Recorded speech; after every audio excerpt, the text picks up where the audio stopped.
The budget will be delivered in just over 2 hours from now. As we speak, journalists are in the budget lockup, going through the details, interviewing the Treasurer, writing their reports so they can all burst out of the blocks after the budget speech with all the details and all the hot takes. And we'll have all that here live on Sky News tonight, so don't touch that dial. In fact, I'll be back myself later on with Paul Murray from 9:30. But there's one certainty tonight, one major broken promise that lies at the heart of this budget.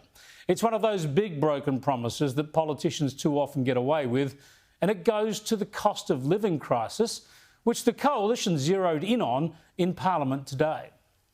Families are feeling the impact of Labor's homegrown inflation, with the cost of almost everything going up. Food is up 10%, housing is up 12%, insurance is up 26%, electricity and gas are up 18% and 25% respectively. Why are Australians paying the price for the weak economic leadership of this Prime Minister? Yeah, fair question, of course, because the central pledge of Labor's election campaign was that it was going to lower the cost of living. You remember, of course, Labor told us the cost of everything is going up and that a Labor government would lower the cost of living.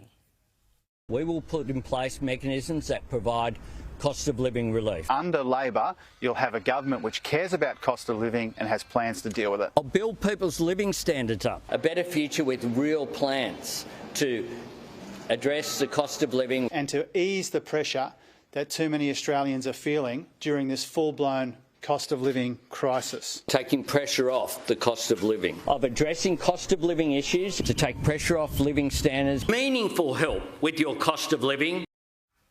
Yeah, that was the promise, clear cut, and clearly Labor has failed. Electricity's through the roof, interest rates gone up a dozen times under Labor, groceries have gone up, they're through the roof, rents and housing through the roof too, and warnings from the Reserve Bank now that inflation is still too high and they can't rule out another interest rate rise.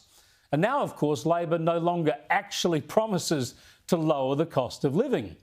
They have a different solution. Our big priority here is to put the people front and centre. We know that people are doing it tough, and that's why more help is on the way tonight. Yeah, like the little river band, hey? Help is on the way. Labor's failed to lower the cost of living, so they've switched to spending more tax dollars trying to help people cope with the higher cost of living that they've delivered. And there are three big problems with this approach, apart from the broken promise, of course. One is it's a high taxing and high spending approach that could fuel inflation and make things worse. Second, it doesn't do anything to stop costs going higher. It doesn't actually fix the underlying problem.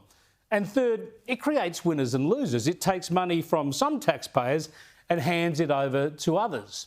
Labor says its biggest cost of living measure actually will be the tax cuts. Yet these are the tax cuts legislated first by the Coalition before Labor came to power. All Labor's done is break its promise not to fiddle with them. They've fiddled with them so that anyone earning more than $147,000 a year will now pay more tax than they would have, and so that over time the government's actually going to get to keep more of your money through bracket creep. Still, tax cuts are welcome. Just remember they were first legislated by the Coalition because cutting taxes is not exactly in Labor's DNA, and they'll now be the centrepiece of Labor's budget, along with a surplus. But we expect it will be a one-off surplus. No grand promises like this one when Jim Chalmers was the Chief of Staff to the then Treasurer Wayne Swan. The 4 years of surpluses I announced tonight are a powerful endorsement of the strength of our economy. Yeah, it was laughable at the time, and sure enough, none of those surpluses actually happened. Well, tonight, Chalmers will announce a surplus for his second budget, a surplus for this year, because government coffers have been boosted again by higher tax receipts. The worry, that's a good thing, always good to bank a surplus. But the worry is that the Treasurer will also forecast at least 3 deficits after that, deep deficits too, because spending is too high, spending is out of control. What we really need is a government prepared to tackle that. We need leaders prepared to make government smaller and more efficient instead of forever bigger, more intrusive and more expensive.